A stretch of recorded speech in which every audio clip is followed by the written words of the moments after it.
In the quiet London suburb of Enfield, during the late 1970s, an ordinary family home became the center of one of the most documented and debated cases of alleged paranormal activity in modern history. What began as a few unexplained sounds would evolve into a 2-year series of events that left investigators, journalists, and skeptics equally unsettled. This is the story of the Enfield Poltergeist. The Hodgson family lived at 284 Green Street, a modest council house in Enfield, England. Peggy Hodgson, a single mother, was raising her 4 children, Margaret, Janet, Johnny, and Billy, when, in August 1977, the first signs appeared.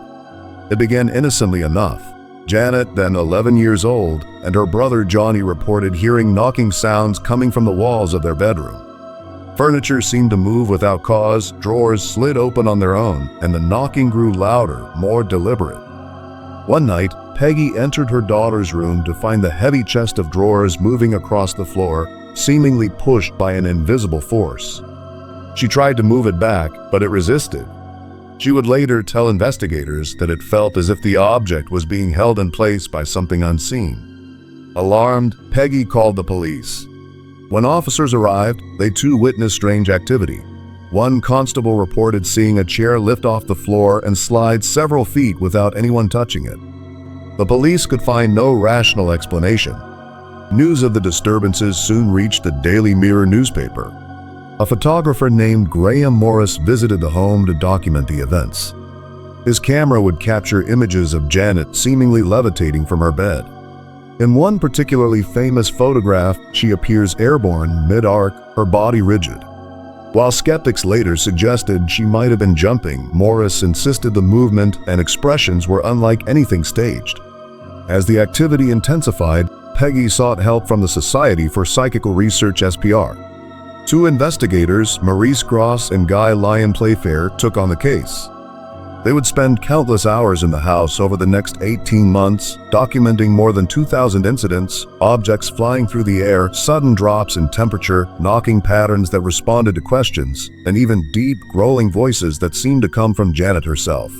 Perhaps the most unsettling phenomenon was the voice. Recorded on tape, it sounded gravelly, male, and far older than Janet's years. It claimed to be Bill, a man who had died in the house years earlier.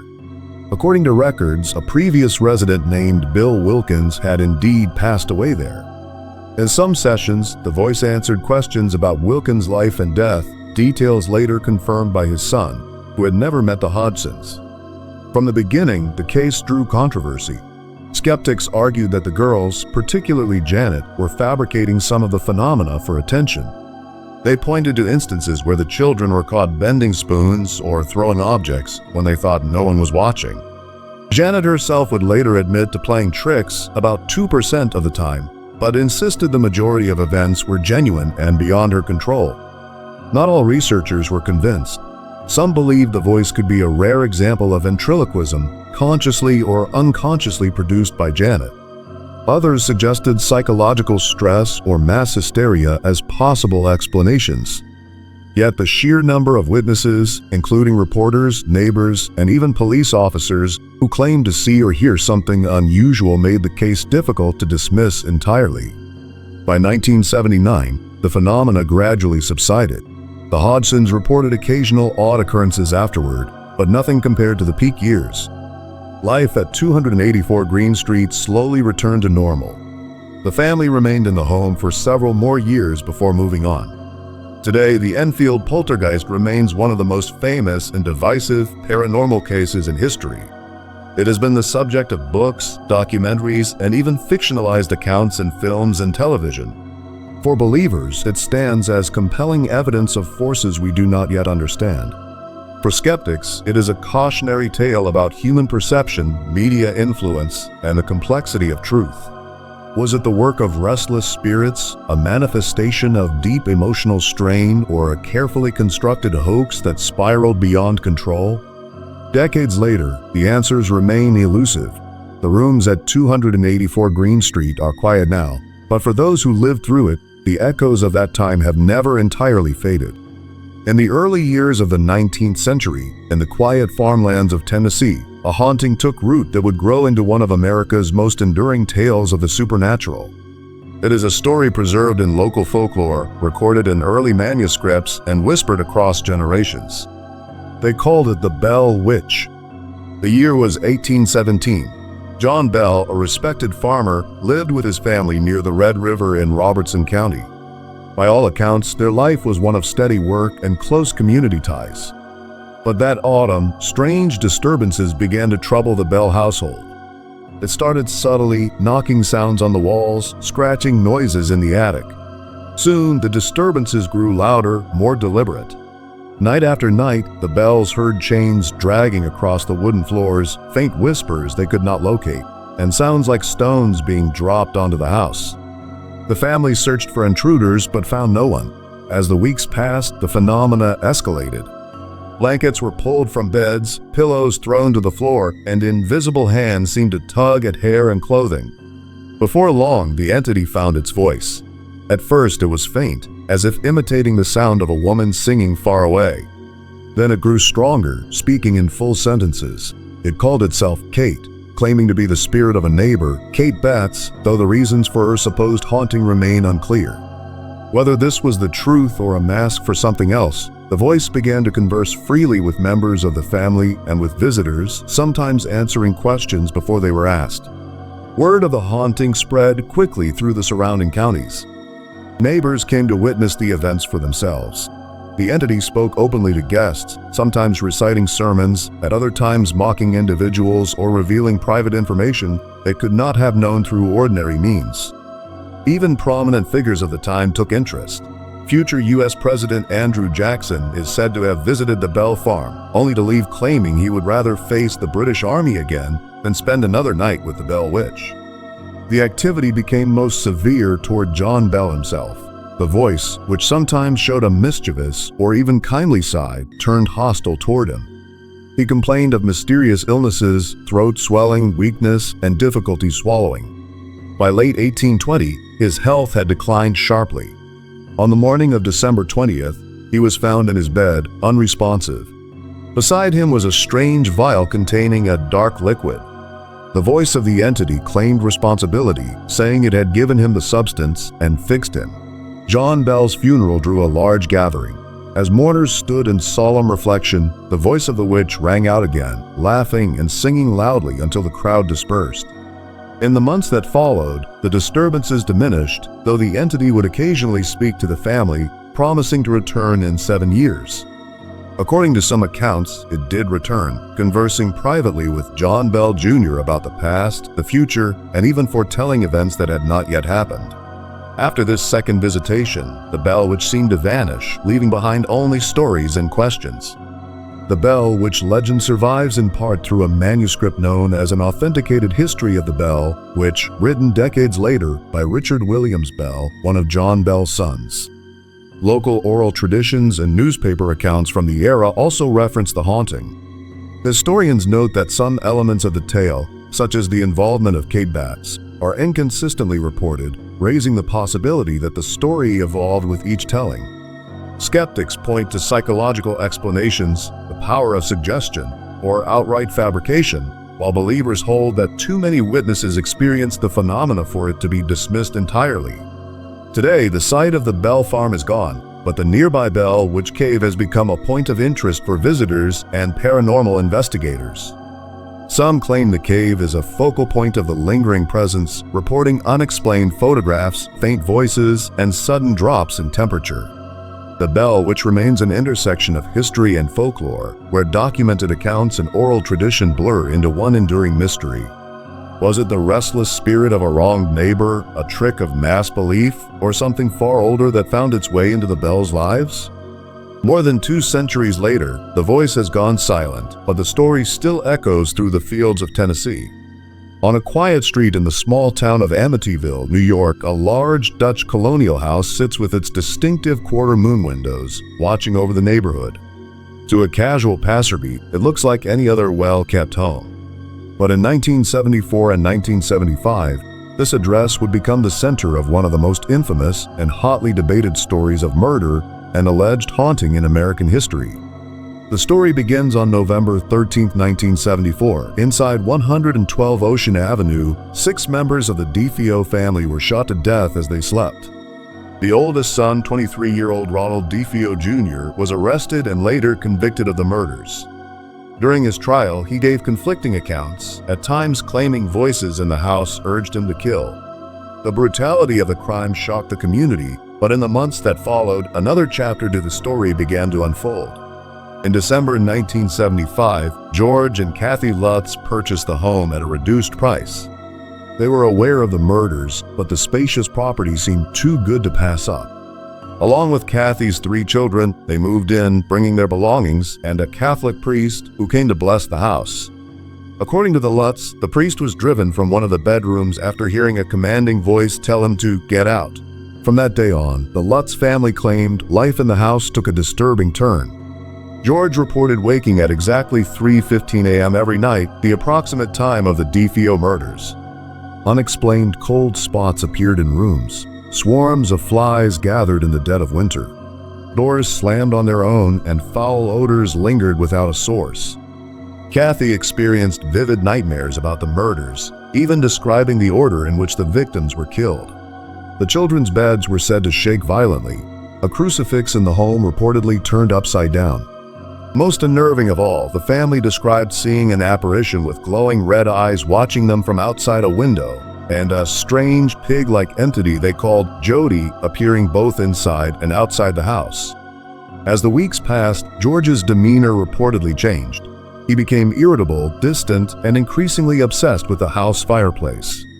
The family claimed objects moved without human touch, strange green slime oozed from walls and keyholes, and shadowy figures appeared in hallways. By January 14, 1976, after just 28 days in the house, the Lutz fled, leaving their possessions behind. They later refused to re-enter the property. The events quickly attracted media attention. Paranormal investigators Ed and Lorraine Warren visited the home with a television crew. Their team reported cold spots, unusual readings on equipment, and a photograph showing a figure resembling a young boy peering from a doorway, a boy they claimed was not present during filming. The Lutz account was published in 1977 as The Amityville Horror by author Jay Anson, transforming the case into a cultural phenomenon. The book became a bestseller, followed by films that cemented the legend in popular imagination. From the start, skeptics questioned the truth of the haunting. Some argued the Lutz invented or exaggerated the events for financial gain, pointing to inconsistencies in their retelling. Critics noted that certain physical phenomena described, such as slime oozing from walls, had no photographic or physical evidence. However, supporters of the Lutz pointed to the enduring reluctance of the family to live in the home again, the involvement of multiple witnesses, including the Warrens, and the psychological toll the experience appeared to have taken. Over the years, the house has had new owners, none of whom reported anything resembling the Lutz claims. This has led some to dismiss the story entirely, while others suggest the activity was tied specifically to the Lutz family or to the time shortly after the DeFeo murders. Today, the original house still stands, though its famous quarter-moon windows have been altered and its address changed in an attempt to deter sightseers. The Amityville case remains one of the most famous alleged hauntings in the world, an enduring mix of documented tragedy and disputed paranormal claims. Was it an elaborate fabrication born of opportunity, a genuine haunting fueled by the residue of violence, or something else entirely? The truth of what happened inside 112 Ocean Avenue remains hidden behind closed doors, leaving the story to live on in the space between fact and folklore. In the heart of West Yorkshire, England, sits a modest semi-detached house that has been called the most violent haunting in Europe. From the outside, 30 East Drive in Pontefract is entirely unremarkable, its brick walls and tidy garden blending seamlessly into the quiet neighborhood. But in the late 1960s and early 1970s, this house became the setting for a series of disturbances so intense and persistent that they would leave an indelible mark on British paranormal history. The entity became known as the Black Monk of Pontefract. The hauntings centered around the Pritchard family, G and Joe Pritchard, their teenage son Philip, and their daughter Diane. The first strange occurrence happened in August 1966, while Philip was home with his grandmother. They reported a sudden gust of wind sweeping through the house, despite all doors and windows being closed. White powder appeared inexplicably on the floor. Water pools formed and vanished on the kitchen tiles without any sign of a leak. Over the following days, more unexplained events followed. Lights switched on and off by themselves. Objects moved across rooms. Green foam oozed from taps and spilled over sinks. Furniture would vibrate and tremble. At first, the activity seemed mischievous, throwing small objects, opening cupboards, but before long, it turned more menacing. Witnesses began to report sightings of a tall, hooded figure dressed in black robes, his face obscured. The apparition became linked to the town's history. Pontefract had once been home to a monastery, and local legend told of a 16th century monk who had been executed for the rape and murder of a young girl. Some believe the entity haunting 30 East Drive was his restless spirit, tethered to the land where the gallows once stood. The disturbances grew increasingly violent, focusing on 12-year-old Diane. She was dragged from her bed by unseen hands, slapped, and in one incident, hauled up the stairs by her neck. Deep scratches appeared on her skin. Family members and visitors were shoved, pinned down, and pelted with household objects. The entity's presence seemed strongest when Diane was in the house, as if she were the focus of its attention. During one especially intense episode, a crucifix on the wall was torn down and bent. Heavy furniture slid across rooms. In another incident, the family returned home to find a potted plant balanced precariously on top of the stairs banister rail, something no one in the house had done. Desperate for relief, the Pritchards called in clergy to bless the home. On more than one occasion, priests were met with aggressive displays, objects hurled across rooms, loud bangs echoing through the house. The blessing seemed to enrage the entity rather than banish it.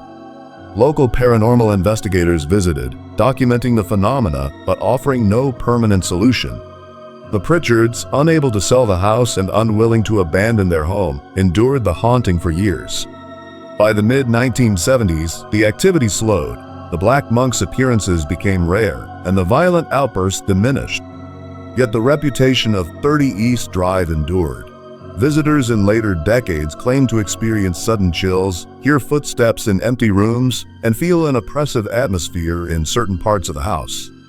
Today, 30 East Drive remains privately owned, but is available for paranormal investigations. Those who spend the night often report strange occurrences, whispering voices, objects moving without explanation, and even sightings of the hooded monk. The site has been featured in documentaries and was the inspiration for the 2012 horror film When the Lights Went Out. Despite countless hours of investigation, no definitive explanation has emerged. Skeptics suggest trickery, misinterpretation, or hysteria, while believers point to the sheer volume of eyewitness accounts spanning decades as evidence of something unexplained. Was the Black Monk of Pontefract the vengeful spirit of a long-dead criminal, a manifestation of something darker, or an elaborate piece of community folklore given life through belief and fear? The quiet house on East Drive keeps its secrets, but for those who have stepped inside and felt the air turn heavy, the possibility of something still lingering within its walls is difficult to dismiss. In a remote stretch of northeastern Utah lies a patch of land that has become one of the most studied and most mysterious sites in modern paranormal research. Locals call it Skinwalker Ranch, a name that carries both fear and folklore. For centuries, stories have swirled here of strange lights in the sky, unearthly creatures roaming the fields, and phenomena that defy the known laws of science. The ranch spans roughly 500 acres, a seemingly quiet expanse of desert and pastureland bordered by rugged hills. But the Uinta Basin, where the ranch is located, has a long history of unexplained activity. The Navajo who once inhabited the region spoke of skinwalkers, malevolent shapeshifters said to wield dark magic. According to tradition, this was a cursed land, and crossing it came with great risk. In 1994, the property was purchased by the Sherman family, cattle ranchers looking for a new home. Within weeks, they began experiencing events they could not explain. They reported sightings of enormous wolves that seemed impervious to bullets, glowing orbs that moved with intelligence, and strange machinery like noises emanating from the ground. Cattle were found dead in the fields, mutilated with surgical precision and without any trace of blood. The Shermans also described poltergeist-like activity inside their home, objects vanishing and reappearing, doors slamming shut, and shadows moving against the walls. Outside, they saw aerial craft, disc-shaped, triangular, and cigar-shaped, hovering silently before darting away at incredible speeds. Even their animals seemed affected, growing agitated in certain parts of the ranch and refusing to approach others. In 1996, the ranch was purchased by billionaire Robert Bigelow, founder of the National Institute for Discovery Science, or NIDS. Bigelow assembled a team of scientists, engineers, and former military personnel to investigate. They installed cameras, sensors, and observation posts. The results were as perplexing as they were inconclusive. Equipment malfunctioned without cause. Cameras failed at critical moments. On more than one occasion, researchers observed aerial lights that seemed to respond to their presence, only to vanish before they could be measured or photographed. One of the most disturbing incidents involved the discovery of 3 cattle found dead in broad daylight. Surveillance equipment had been operating nearby, yet no predators, no intruders, and no clear cause of death were recorded. The animals' internal organs had been removed with almost mechanical precision. Some researchers have suggested the activity is linked to the region's rich history of UFO sightings, which stretch back to the mid-20th century. Others propose an interdimensional or time-based explanation, citing reports of portals opening in the sky and glimpses of landscapes that do not exist in the surrounding terrain. The Skinwalker legend remains deeply embedded in the narrative, though many Navajo elders refuse to speak openly about it, believing that even discussing these beings invites danger. In 2016, the ranch was sold to a new owner under the name Adamantium Real Estate, later revealed to be connected to entrepreneur Brandon Fugel. The new team continued investigations, with access restricted to authorized personnel and select research crews. The History Channel series The Secret of Skinwalker Ranch has documented some of their findings, including unexplained radiation spikes, GPS interference, and sightings of aerial anomalies that evade detection. Despite advanced technology, the mysteries remain. High-resolution cameras have captured inexplicable lights darting across the sky. Thermal imaging has revealed heat signatures with no visible source, and instruments have detected magnetic anomalies concentrated in specific areas of the property. For every piece of data collected, more questions arise.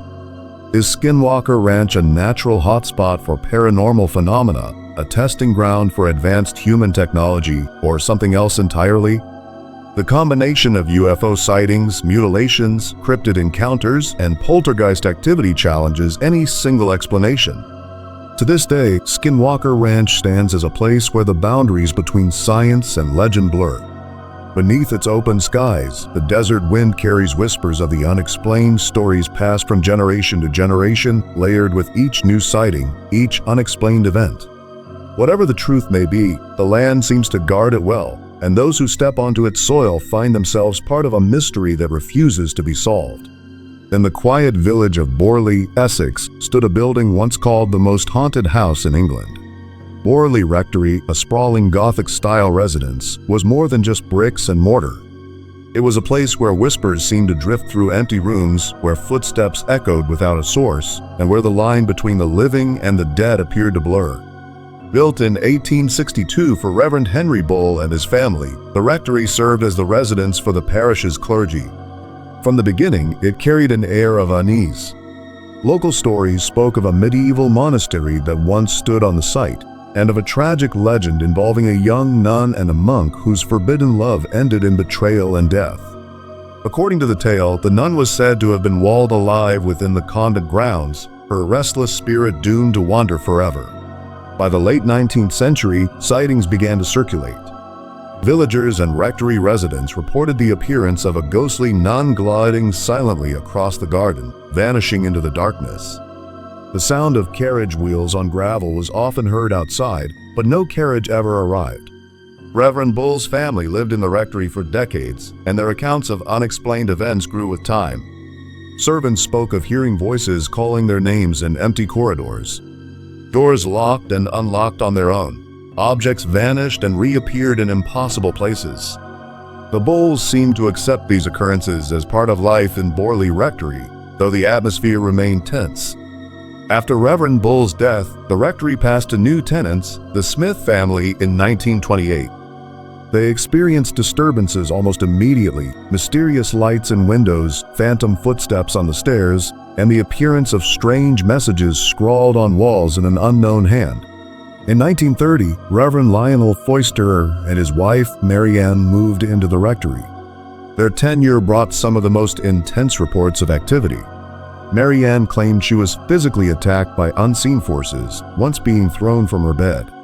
Household items were hurled across rooms without warning. Perhaps most disturbing were the inscriptions that appeared on the walls, some of them seemingly addressed directly to Marianne, pleading for help. The growing notoriety of Borley Rectory drew the attention of Harry Price, a well-known paranormal researcher of the time. Price first visited the rectory in 1929, later arranging for a full-year-long investigation in 1937 after the Foisters left. He assembled a team of 48 observers, including students and volunteers, to document activity in detail. Reports from Price's team included unexplained movements of objects, phantom touches, and the continued sighting of the ghostly nun. Price also claimed to have made contact with spirits via seances, one of which revealed a grim prophecy that the rectory would be destroyed by fire, and that during the ruins excavation, the remains of a murdered nun would be found. In February 1939, a fire broke out in the rectory, destroying much of the building. The cause was officially attributed to an overturned oil lamp, though some questioned whether it had been accidental. True to the prophecy, excavations in the aftermath revealed bones buried on the property, believed by some to be human, though conclusive identification was never established. Borley Rectory's legend is not without controversy. Critics have accused Harry Price of exaggeration, even fabrication, suggesting that some events were staged for publicity. Others have proposed psychological explanations, such as suggestion and shared hysteria, or even deliberate hoaxes by residents.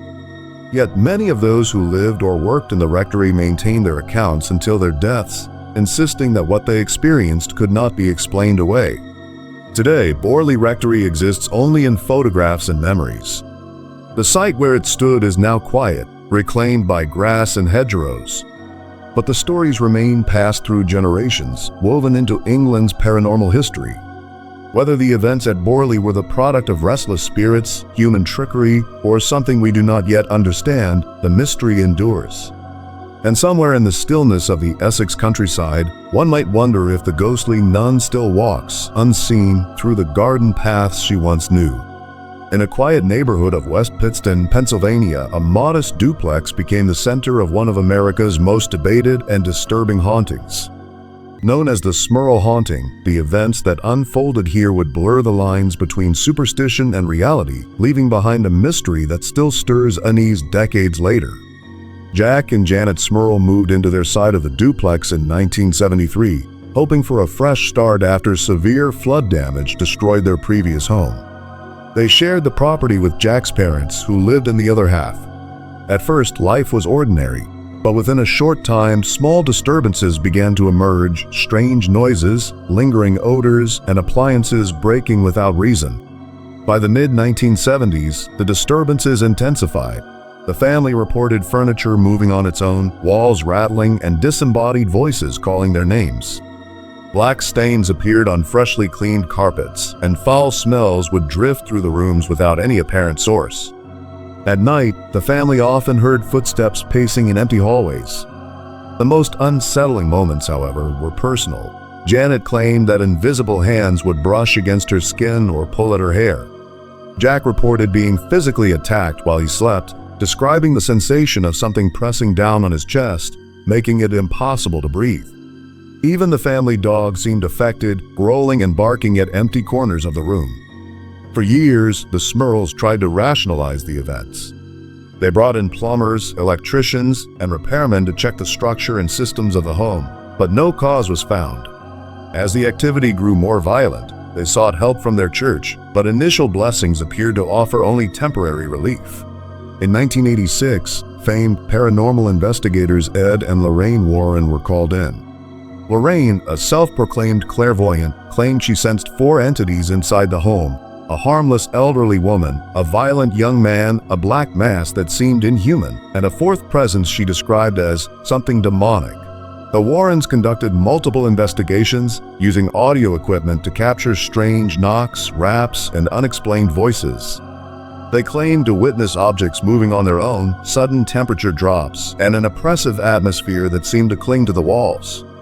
According to their accounts, the activity was not limited to the house. It followed members of the Smurl family outside, into public places, and even on vacation. News of the haunting spread quickly. Local newspapers reported on the Smurls' claims, and a made-for-television movie, The Haunted, was later produced. The attention brought both sympathy and skepticism.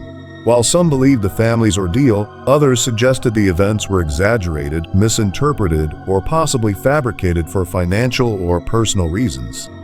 Neighbors reported hearing disturbances and witnessing unusual phenomena themselves, but not everyone was convinced.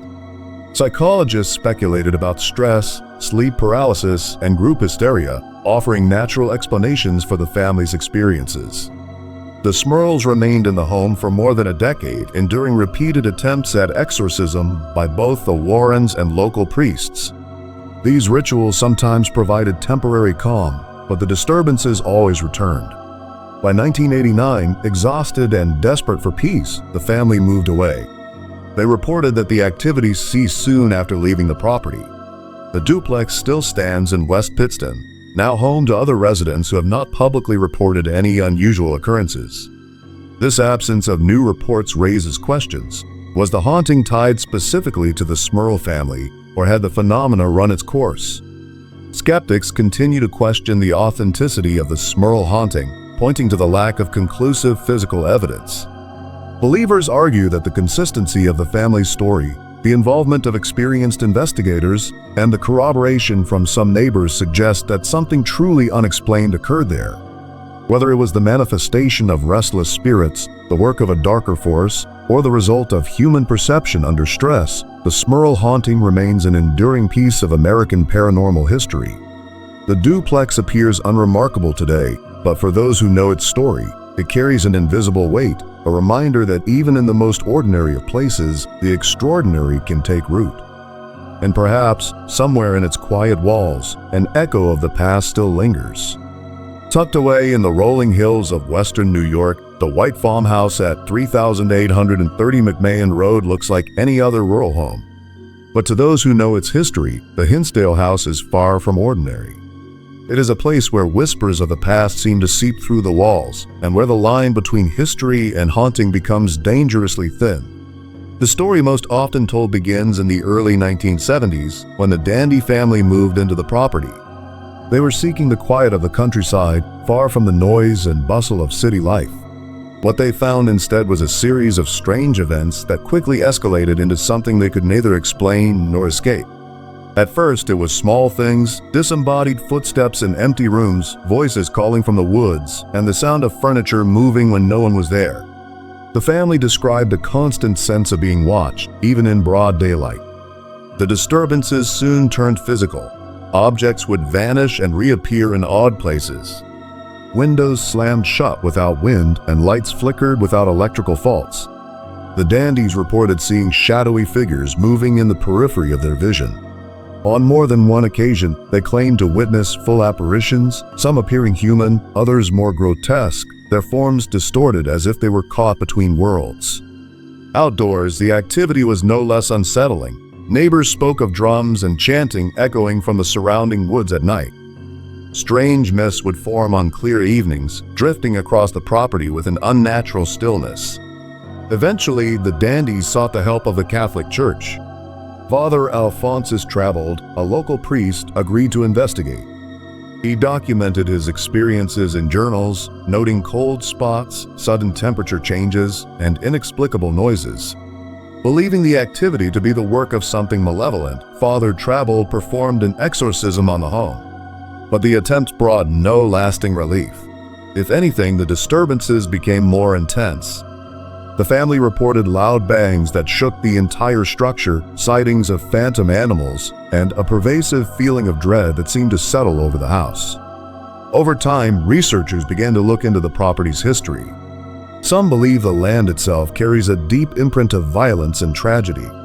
Local lore speaks of Native American burial grounds nearby, though this remains unverified. Others point to 19th century records of hangings and executions in the area, suggesting the soil may hold more than just memories. Whatever the truth, the house appeared to be a focal point for unexplained phenomena. Paranormal investigators visiting the site in later years recorded electronic voice phenomena, unusual electromagnetic readings, and photographs showing strange light anomalies. Unable to endure the constant fear and unrest, the Dandy family eventually left the Hinsdale house. The property passed through multiple owners, many of whom stayed only briefly before moving on. Stories persisted of strange happenings, lights seen in empty windows, unmarked vehicles idling by the roadside, and the ever-present sensation of being watched. For a time, the house sat abandoned, its white paint peeling, the surrounding fields reclaiming the yard. Yet even in its silence, the building seemed to draw attention from those fascinated by the unexplained. In recent years, the Hinsdale house has been preserved as a site for historical and paranormal research. Visitors often report the same kinds of experiences that plague the Dandies: unexplained noises, sudden drops in temperature, and a heavy atmosphere that seems to press in from all sides. Investigators have captured audio clips of voices in otherwise empty rooms. Photographs sometimes reveal figures standing in doorways that were not visible to the eye. Despite repeated visits, no definitive explanation has been found for the phenomena. Today, the Hinsdale house stands as both a monument to mystery and a place of active curiosity. It is a location where history's shadows seem reluctant to fade, and where each creak of the floorboards might be more than just the settling of an old building. Whether the disturbances are echoes of a troubled past, the residue of human suffering, or something beyond human understanding, the house remains a reminder that not all stories can be neatly closed. And in Hinsdale, some doors, once opened, may never truly be shut. In the small town of Ellerslie, Georgia, a quiet family home became the center of a series of unexplained events that would puzzle investigators and leave the Wyrick family forever changed. This is not just a story of a haunting, but of a decades-long series of encounters that blurred the line between the living and the dead. It began in the late 1980s when Lisa Wyrick and her husband purchased a modest home to raise their young daughter, Heidi. Almost from the moment they moved in, strange things began to happen, subtle at first, then impossible to ignore. When Heidi was only 3 years old, she began speaking of visitors. The first was an elderly man she called Mr. Gordy. She described him as friendly, always dressed in a suit, and sometimes seen working in the yard. Lisa assumed it was an imaginary friend, the kind many children invent. But when Lisa asked her neighbors about the name, they recalled a real man, James S. Gordy, who had owned the property decades earlier. He had died long before Heidi was born. As the years went on, Heidi reported another figure, a man with one hand wrapped in a bloody bandage, whom she called Con. His real name, the family would learn, was Lonnie Johnson, a man who had suffered a severe accident before dying under violent circumstances. Unlike Mr. Gordy, Con's presence seemed darker, more unsettling. Heidi described feeling uneasy when he appeared, and her once playful conversations about her ghostly visitors grew quieter and more hesitant. The encounters did not stop with Heidi's childhood. As she grew older, the entire family began to witness phenomena. Doors opened and closed without explanation. Objects shifted from one place to another when no one was near. Unexplained knocks echoed through the house at all hours. Heidi herself began waking with deep scratches on her face and body, marks she could not explain and that appeared overnight. The family also reported cold spots, the feeling of invisible hands touching them, and the appearance of shadow-like figures moving through the home. Paranormal researchers were eventually brought in, along with local news crews who documented the strange happenings. Electronic voice phenomena were recorded, faint whispers, and responses to questions. Some investigators believed the activity to be residual, tied to the land and its history. Others suspected an intelligent haunting, with entities aware of and responsive to the living. Skeptics, of course, offered alternative explanations: childhood imagination, suggestibility, or even deliberate hoax. But the Wyricks maintained that what they experienced was real and at times frighteningly physical. The property's past offered no shortage of possible connections. Historical accounts spoke of old homesteads, farmland, and a history of illness and accidents in the area. While no definitive event tied all of the spirits together, the accumulation of tragedies may have left an imprint. Neighbors had their own stories, sightings of figures in the fields, lights in empty houses, and voices carried on the wind at night. The Wyrick home seemed to sit at the center of something that extended beyond its walls. The haunting was not a brief episode. It persisted over years, shaping Heidi's life into adulthood. While she continued to acknowledge the presence of spirits, she also learned to set boundaries with them, describing her ability as a gift, but one that came with challenges. The family eventually moved away, but even in new surroundings, Heidi reported occasional encounters. The Ellerslie house remained, carrying with it the weight of its history and the whispers of its past visitors.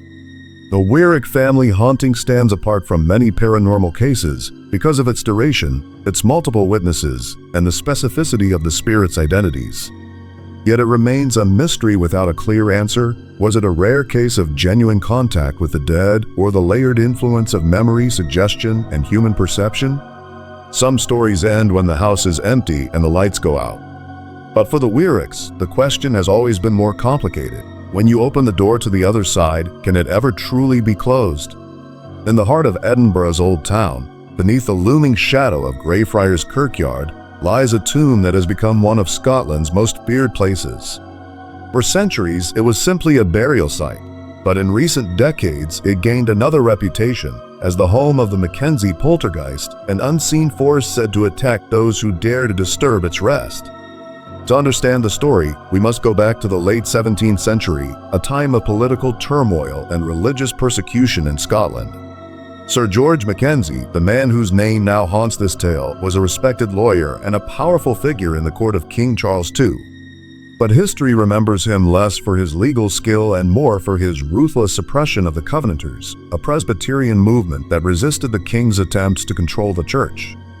During what became known as the Killing Time, Mackenzie ordered the imprisonment, torture, and execution of hundreds of Covenanters.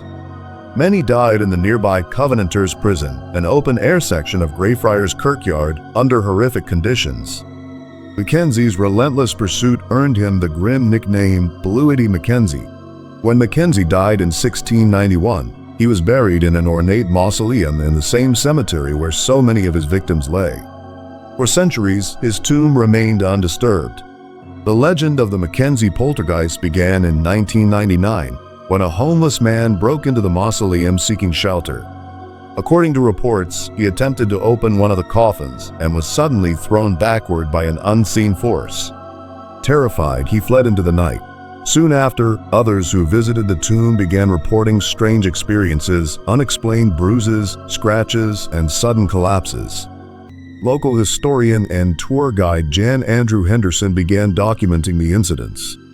Over time, he collected hundreds of first-hand accounts from visitors who claimed to have been pushed, touched, or injured near the mausoleum. Many described sudden temperature drops, nausea, or the feeling of being watched. The majority of alleged encounters occurred in or near the Black Mausoleum and the Covenanters' prison. Some visitors reported waking the next day with scratches or burns they could not explain. Others fainted on the spot, overcome by what they described as an overwhelming sense of fear or pressure. Tour guides who lead nighttime walks through Greyfriars have their own stories: cameras malfunctioning, batteries draining in seconds, and guests leaving abruptly, shaken and pale. Skeptics point out that the power of suggestion plays a strong role. The setting, an ancient cemetery with a bloody history, primes visitors to expect fear. Uneven ground, cold drafts, and the mind's natural reaction to darkness may account for some experiences. Physical injuries, they argue, could be the result of accidental scrapes in the cramped, stone-walled spaces. Yet even among those who doubt the supernatural, there is agreement that something unusual surrounds the Mackenzie tomb. The sheer volume of reports, over 500 documented cases, makes the phenomenon difficult to dismiss entirely. The Mackenzie Poltergeist has become a part of Edinburgh's identity. Paranormal television shows, documentaries, and countless ghost tours have brought international attention to Greyfriars Kirkyard. The City Council has restricted access to the Covenanters' prison, allowing entry only through supervised tours, citing both preservation and safety concerns. For believers, the restrictions are not just about protecting history, They are about containing something that should not be disturbed. Whether the Mackenzie Poltergeist is the restless spirit of Bluidy Mackenzie, the vengeance of his victims, or a story amplified by centuries of fear, its presence has left a lasting mark. Each year, new visitors step into the shadows of the Kirkyard, some leaving with nothing more than a vivid memory, others with a story they struggle to explain. In the quiet hours, when the wind rattles through the iron gates of the mausoleum and footsteps echo over cobblestones, one question remains. If the dead can hold grudges, how long can they last? If you enjoyed exploring this mystery, remember to subscribe for more stories from history's darkest corners. Leave a comment with your thoughts and share this with someone who loves a good mystery.